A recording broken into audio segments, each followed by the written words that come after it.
Chapter 5, Introducing the Zuwd. Sar was not alone, for the children were also watching it all unfold. They were in awe of the rapid scenery change in Sar's palace. Rashawn paused for a moment to examine the scene more closely. Exploring the screen, Rachel was trying to identify some of the flowers. Her eyes were moving up the tree, following a trail of new blossoms when she noticed something strange suspended in the air. "Rashawn, why is there a cloud inside Sar's palace?" "I see it too," Alyssa added. Micklehee argued. "That is not a cloud. It's Sar's music. Remember, it shot out of the library?" "Well, what are those gray things sticking together?" Mia posed, trying to challenge her brother. Rashawn jumped in and asked, "Can anyone see it clearly?" The screen instantly responded and zoomed into the gray mass. The children's gasps alerted Rashawn that everyone was seeing the same thing. "I knew it," declared Micklehee. "Those are the same notes that came off of Sar's paper." "Good eye," remarked Rashawn, congratulating Micklehee on his keen observation. "Okay, so it is his music. But why can't we hear it?" Aaron inquired. "I am not sure why the music is quenched," Rashawn said. "I bet the book will tell us." He returned his attention to the words on the page, and the screen rushed them down the West Hall. The angelics under Sar were preparing for their routine gathering on Rahab. Sar lingered in his private chambers, admiring himself in the mirror. There was a knock upon the door. "Who is it?" "Abaddon, sir. The crowds are gathering, and there seems to be murmuring among them regarding some recent changes around the palace." "Is everything all right, sir?" Abaddon heard an awful commotion inside. Connor leaned over to Micklehee and whispered, "His wings are bigger than his body. And talk about needing a haircut." Connor started laughing, then added, "Were the other Isham we saw that tall?" The two were speaking of Abaddon, whom they had been introduced to during their earlier tour. He was directly accountable to Sar and head of the lower angelic beings, the Isham. From the tour, the Isham were sometimes referred to as birds, for they had enormous wings that stirred the winds and long flowing hair that fluttered like feathers when in flight. They were introduced as master craftsmen and architects that lived on Zohar, the White Stone. Abaddon worked with the Isham on schematics and blueprints for their ongoing projects. "I don't think he grew," Micklehee whispered back. "I just think we are seeing him closer up than before. But now I can really see the details of his robe. The entire city around the bottom of the robe lights up when he moves. I wonder how that works." Megan glanced at the boys talking, and the two immediately turned their attention back to the screen. Sar rushed to the door and opened the peephole. "Can I trust you?" he cautiously asked Abaddon. "Of course you can. I want to show you something. Are you alone?" "Yes, but Azazel is on his way as well. He will be coming down the hall shortly." Abaddon looked back to be sure. Sar flung open the door, grabbed Abaddon, his right-hand man, and pulled him inside. Once inside, Sar stood in front of Abaddon with his hands on his hips and his chin held high. "Well?" "Well, what?" Abaddon tried to maintain his composure. If only Sar knew how ridiculous he looked, he thought. "I see you have made some changes to the palace.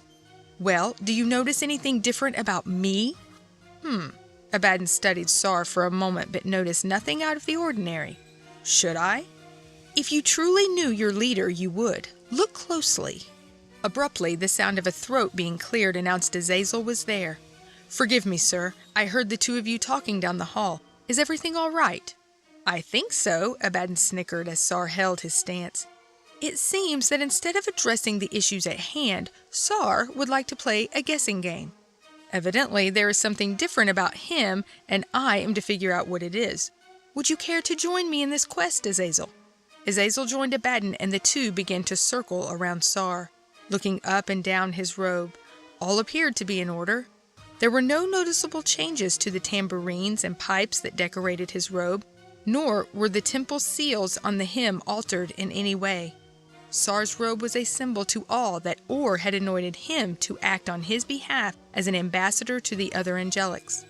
Everyone knew that Or had created Sar flawless in every manner, an instrument of his glory, so the two of them were not sure what they were looking for, but continued to search. Abaddon stopped directly in front of Sar. Squinting inquisitively, he asked, "Are you referring to the addition of silver on your chest?"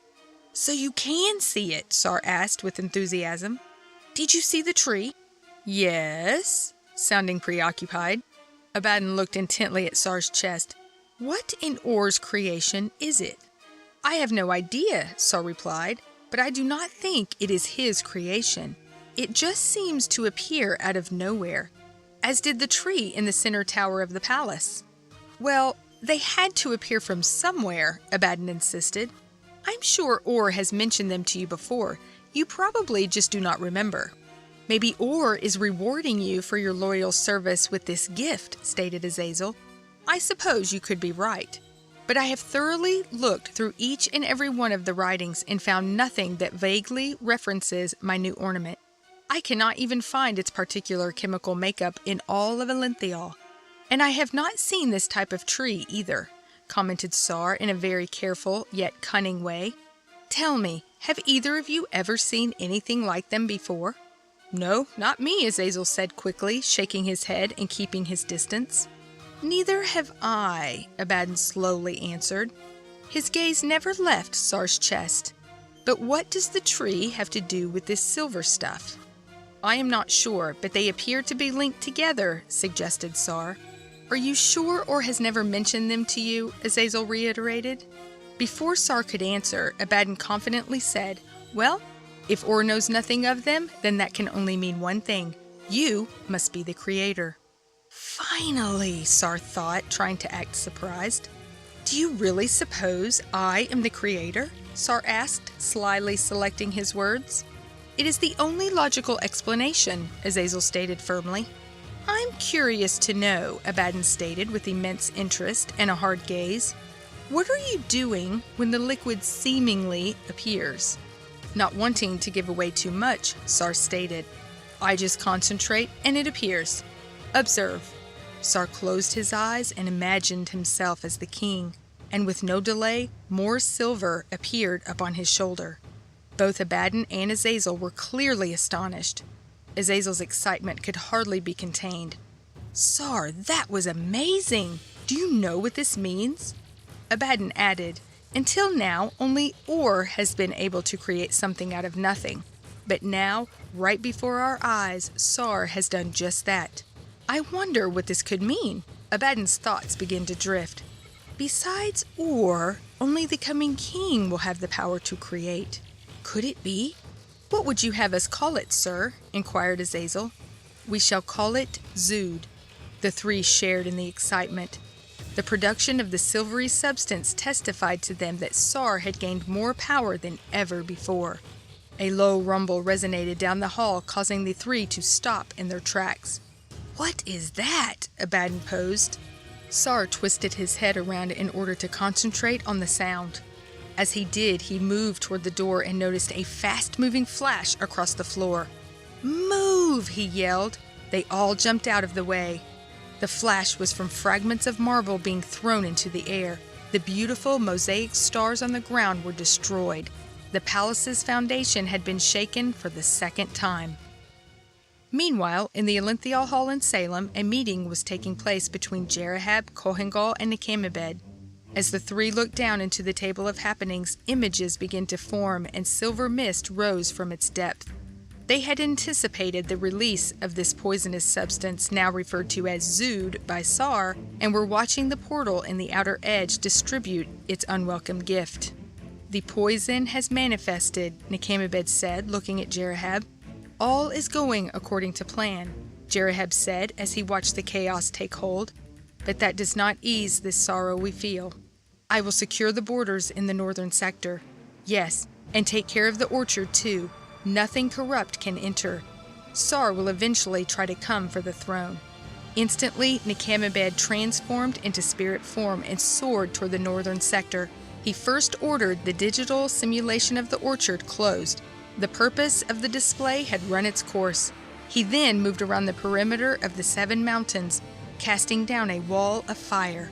At the entrance, he placed a massive gate hinged on columns of brass so it resembled a door, with a maze of blazing bars across the entire width to ensure there were no trespassers.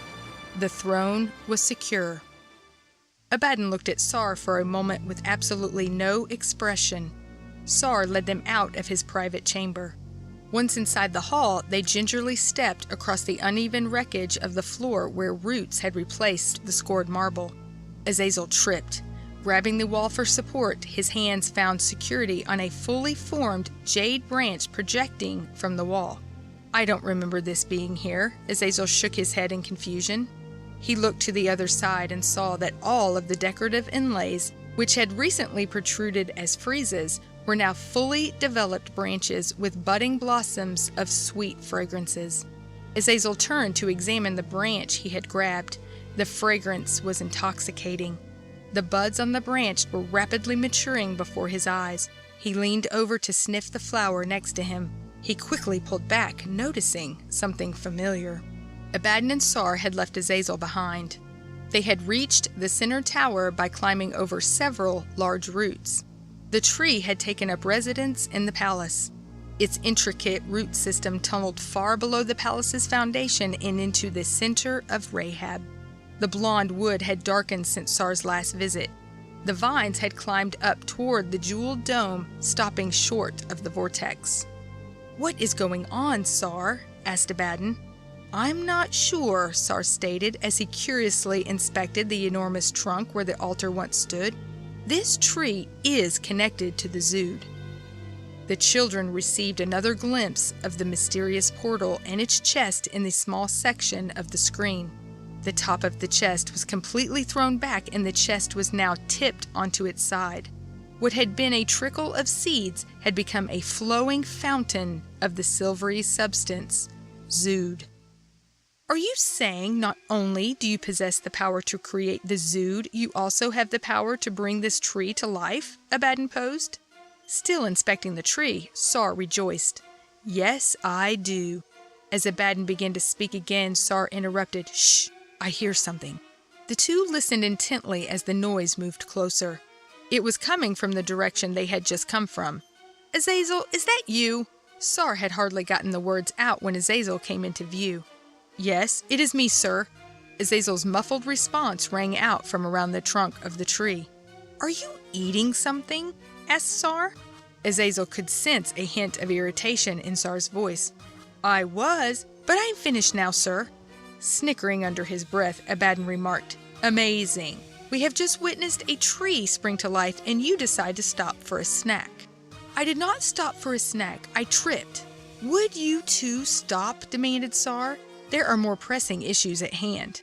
We must find out how far this tree extends throughout the palace. Let's move." As Azazel walked forward, Abaddon noticed something strange on his shoulder. "Azazel, stop," Abaddon ordered. "What now?" moaned Azazel. Curious, he walked over to inspect Azazel's shoulder. "Sar, I believe you should come see this." Meanwhile, on the stone of fire afar, something strange occurred. The children watched the screen pull away from Rahab and dart over to Afar. Afar was a magnificent blue color and the hub of the universe. The stone was quite different than the other stones. It was the only one wrapped in an atmosphere called the waves. Their shuttle sailed over Afar's lush green jungles, dense forests, hills, and plains speckled with flocks and herds of animals. A palace came into view as Rashawn read on. Megan surveyed the area. "Why is there a closed-off area near Shatar's palace? I saw it during our tour." With her comment, the words under Rashawn's finger blurred. He paused and looked up. "Megan, what did you ask?" "I asked what that walled area is for." The children were all staring at Rashawn, waiting for an answer. The screen had stopped in mid-flight. Rashawn cleared his voice. "Remember in the northern sector of Alenthial where we saw the magnificent orchard? This is the actual orchard. This is what was being replicated on Alenthial. The wall is to remain up until the time comes for the eternal tree prophecy to be fulfilled." "I thought that might be where Shatar has his meetings," Miklehi remarked. Not paying attention to Miklehi's remark, Morris suggested, "That's why we didn't fly over that area?" "Yes, that is why we did not fly over it," Rashawn responded. "No one travels directly over the sacred orchard while within the waves." The screen roared and a slight breeze blew across them as they zoomed down on Afar. Without missing a beat, Rashawn continued. Like a bird in flight, they soared directly toward the palace and into the presence of Shatar and one of his Malaks. "There is concern about the recent quaking, sir. We have pinpointed the epicenter of the disturbance to the sacred orchard," the Malak reported, looking intently at Shatar for a response. "Could this be the moment?" Shatar whispered to himself as he walked to the window overlooking the barrier walls of the orchard, clearly deep in thought. "I am sorry, sir. Am I missing something? I do not remember anything about Rahab being in the prophecy." Shatar turned quickly from the window. "Rahab?" "Yes, at approximately the same time Afar experienced the quaking, Rahab experienced a similar event, yet far more intense from the reports." "Reports? From Sar?" "Actually, one of our Abirs reported the incident and stated he saw Sar's palace on the ground. It appeared to be held by an unknown source. Then another Abir followed to add that the palace had experienced a second prolonged quaking. And as you know, a herd of Abirs recently reported to Adam of a dark portal containing a chest of some type opening up in the outer edge. Do you think they are connected?" "Has anyone attempted to directly contact Sar?" questioned Shatar as his mind began to race. "Yes, we have sent our call out, but have received no response. We have also sent 2 of Abaddon's Isham, who have not yet returned." "What about Negad? Any word from Adam?" "Adam was not affected by the quaking. It was only Afar and Rahab, sir." Rashan closed the book for a moment to steal a sip of water. Not one child turned away from the screen as he paused, but a low voice could be heard from the back of the theater. "Adam. That was the redstone affair that Negad is head of, right?" Rashan quickly answered, "That is right. Adam was the redstone affair. It is the stone where the communication center resides and where we saw all of the interesting monuments for the coming king during the tour. I am sure we will see it again while learning the story of old." Reopening to a new chapter, the theater's participants could feel the wind rush over them as the screen took them back to Rahab.